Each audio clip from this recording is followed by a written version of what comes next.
जय हिंद दोस्तों।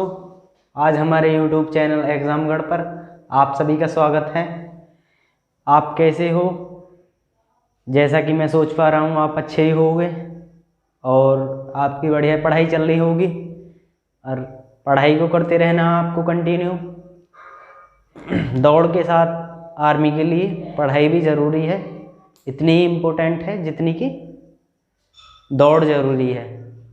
आज हम नए टॉपिक से शुरुआत करते हैं। आज हम पढ़ते हैं औसत।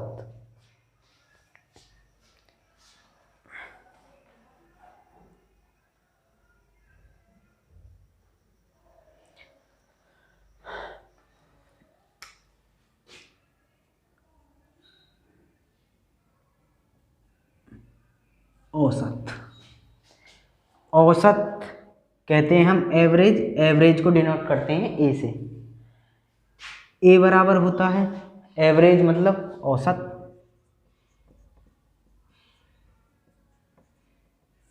औसत ए, इसका मतलब होता है कुल पदों का योग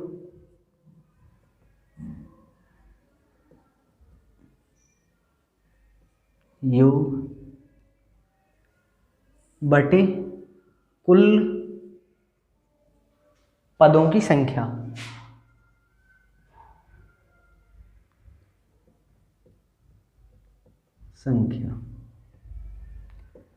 कुल पदों का योग बटे कुल पदों की संख्या, ये होता है हमारा औसत। जैसे कि सपोज करो आपने आज 5 रोटी खाई, कल तुमने 3 रोटी खाई, फिर अगले दिन 7 रोटी खाई, अगले दिन 4 खाई और अगले दिन 1 खाई। हमारे दिन क्या हो गए? 1 2 3 4 5। हमारे पास दिनों की संख्या हो गई, दिन हो गए हमारे 5। ये लिख लिए हमने। हमें निकालना है इसका एवरेज मतलब औसत। औसत जब हम निकालेंगे तो पदों का योग, कुल पदों का योग 5 + 3 + 7 + 4 + 1, कुल पदों की संख्या। पदों की संख्या मतलब दिन से भाग दे देंगे इसमें। ये कितना आ जाएगा? 5 और 3 8, 8 7 15, 15 4 19, 19 और 1 20, 20 बटा 5, 5 से इसमें भाग देंगे तो ये आ जाएगा हमारे पास 4। मतलब हम कह सकते हैं कि प्रतिदिन एवरेज लगाया जाए तो प्रतिदिन वह 4 रोटी खाएगा। ये इसका औसत आ गया। अब औसत पे तुम्हारे लॉन्ग क्वेश्चन तो बनते नहीं हैं, छोटे छोटे क्वेश्चन बनते हैं, उन्हें हम आराम से अब देखते हैं। क्वेश्चन नंबर पहले की तरफ चलते हैं, क्वेश्चन नंबर 1 की तरफ। तो मैं इसे रफ कर देता हूँ, आपको नोट करना हो तो नोट कर लेना वीडियो को पॉज करके।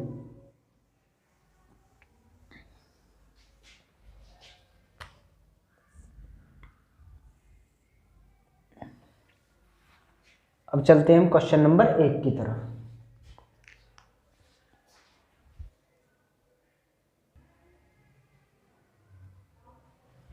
क्वेश्चन नंबर 1 है, दिया है हमारे पास कि 8 संख्याओं का औसत 21 है यदि सभी संख्याओं में, ये 8 है आपका, यदि सभी संख्याओं को 8 से गुणा कर दिया जाए तब औसत क्या होगा? तो औसत हमारा कितना दे रखा है? 21। यदि सभी संख्याओं को 8 से गुणा कर दिया जाए, जब भी हमारा औसत दे रखा हो, यदि सभी में सभी संख्याओं की बात करें, जैसे कि सभी संख्याओं को 8 से गुणा कर दिया जाए या सभी संख्याओं को में 5 जोड़ दिया जाए तो नया औसत क्या होगा? या गुणा कर दिया जाए तो नया औसत क्या होगा? गुणा करने की बात कहता है तो आप गुणा कर दीजिए, यदि जोड़ने की बात कहता है तो आप जोड़ दीजिए। 8 एकम 8 और 8 दूनी 16, यही हमारा नया औसत है। हम ऐसा कह सकते हैं जैसे कि ए है, ए निकालना हो हमें औसत कितना दे रखा हमें, नया ए निकालना हो, औसत दे रखा है हमें ए, पुराना ए, और नया औसत निकालना है। 8 की गुणा करवा रहा है तो हम 8 से गुणा कर देंगे, मतलब यही है 21 गुणा 8 बराबर 116। यदि कहता कि हमारा औसत 21 है, यदि सभी संख्याओं में 8 जोड़ दिया जाए तो औसत कितना होगा। तो हमारा 21 था, प्रत्येक संख्या में या सभी संख्याओं में 8 जोड़ दिया जाए तो औसत कितना होगा, तो इसे 8 जोड़ दो, ये हो जाएगा हमारा 29।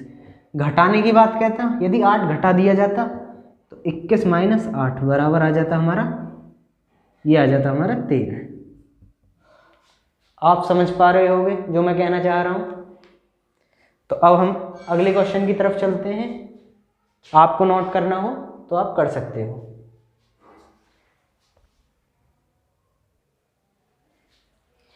अब चलते हैं हम क्वेश्चन नंबर 2 की तरफ। जैसा कि बोर्ड पर लिखा है, प्रथम 7 प्राकृतिक संख्याओं के वर्गों का औसत क्या होगा। यही है हमारे पास क्वेश्चन। 7 प्राकृतिक संख्या कौन सी होती हैं, 1 का स्क्वायर, 2 का स्क्वायर, 3 का स्क्वायर, डॉट डॉट डॉट 7 का स्क्वायर। ये हो गई हमारी संख्या, ठीक है। अब प्रथम 7 प्राकृतिक संख्याओं के वर्गों का औसत क्या होगा, तो पहले हम इनका योग निकाल लेते हैं।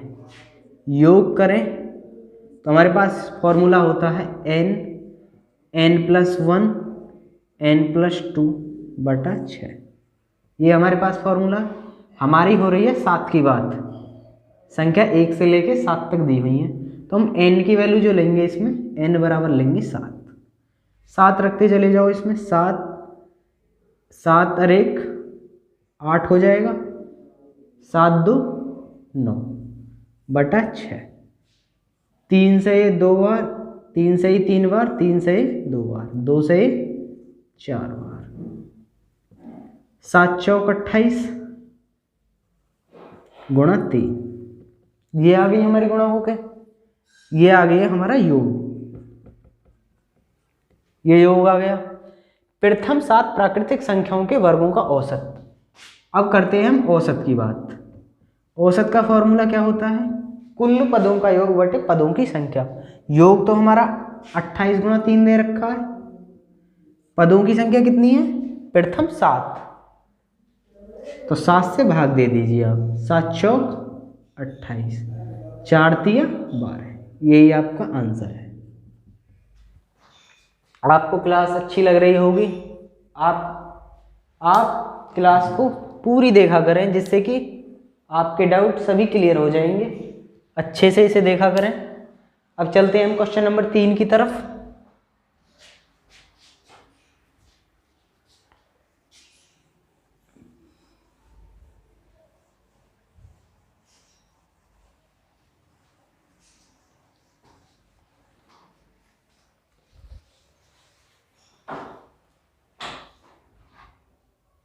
तीसरा क्वेश्चन है हमारा, यदि 6 8 10 x और 7 का समांतर माध्य 8 है तो x की वैल्यू ज्ञात करें।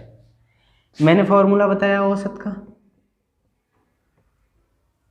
औसत को हम समांतर माध्य भी कहते हैं। कुल पदों का योग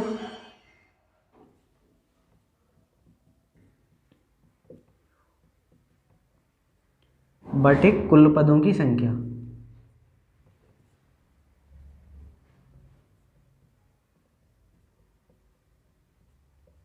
कुल पदों की संख्या। अब कुल पद जोड़ते हैं हम, 6 + 8 + 10 + x + 7, ये हो गए हमारे कुल पद। पदों की संख्या गिन लो, 6 8 मतलब 6 1 8 2 10 3 x 4 और 7 5, तो 5 हो गए पद हमारे। माध्य दे रखा है हमें 8, तो समांतर माध्य या औसत एक ही बात होती है, हम 8 इधर रख देंगे। अब मैं ऐसी इक्वेशन पहले ही पढ़ा चुका हूँ, बटे में 1 रखो, इनकी क्रॉस गुणा कर दो, 8 पंजा 40 बराबर, इनको जोड़ोगे आप तो 8 7 15, 15 10 25, 25 और 6 31, 31 प्लस x, हमें x की वैल्यू ज्ञात करनी है, तो 40 माइनस 31 बराबर x, या x बराबर हम कह सकते हैं 9। ये इस सवाल का आंसर है। इस पर तुम आपको 4-5 सवाल और मिलेंगे पेपर सेट में, देखना तुम, और आराम से सॉल्व हो जाती है ये x की वैल्यू, करके देखना सवाल, इसी आधार पर होंगे। अब चलते हैं हम क्वेश्चन नंबर 4 की तरफ।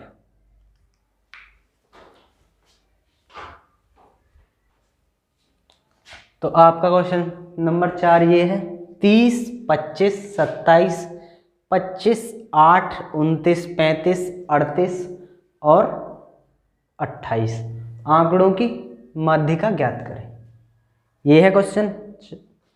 मैंने आपके पेपर सेट में देखा तो मुझे औसत के भी मिले, माध्यिका के भी मिले क्वेश्चन, तो अब मैंने माध्यिका का एक क्वेश्चन लिया है, करते हैं, इसकी तरफ चलते हैं।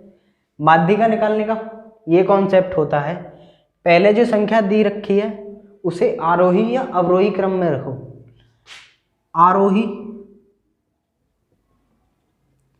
आरोही क्रम जो होता है वो होता है बढ़ता हुआ क्रम,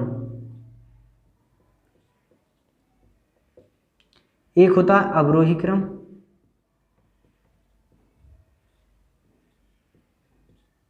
ये होता है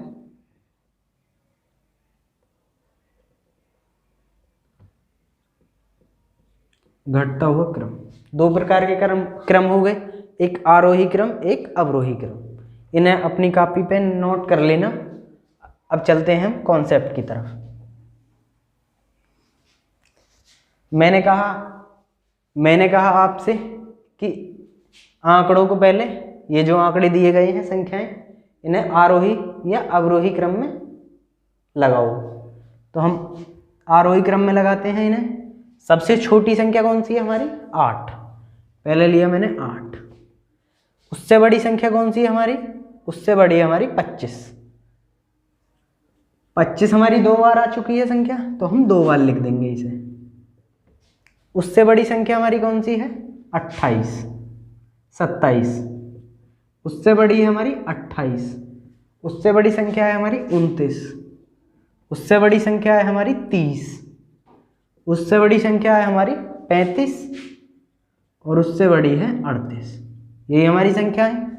अब इन संख्याओं को गिनो, 1 2 3 4 5 6 7 8 9। संख्याएं हो गई हमारी विषम।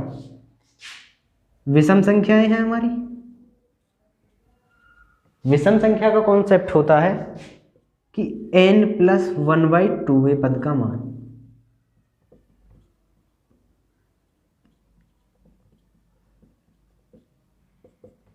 यही होता है हमारा माध्यिका निकालने का। माध्यिका बराबर हो जाएगी n+1/2 वे पद का मान। n का मान कितना है? 9 प्लस 1/2 वे पद का मान, ये हो जाएंगे 10, और 10 से आ जाएगा हमारा कट के 5, 5वें पद का मान। अब इनमें देखो पांचवा पद कौन सा है?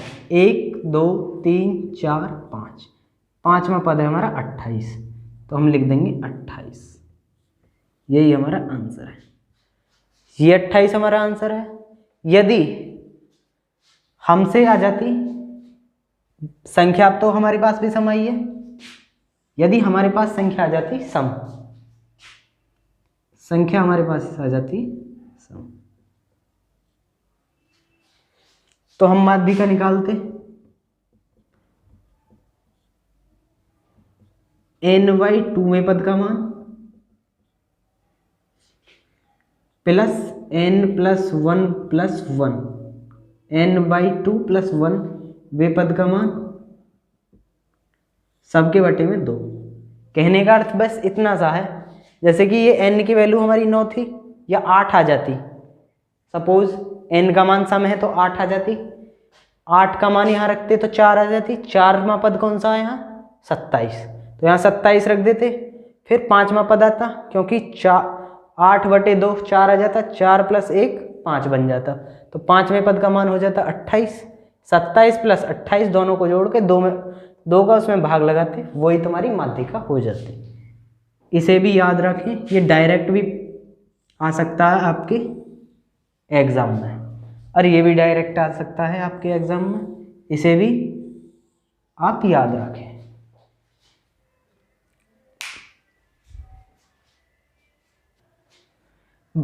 अब आ जाता है तुम्हारे लिए बहुलक।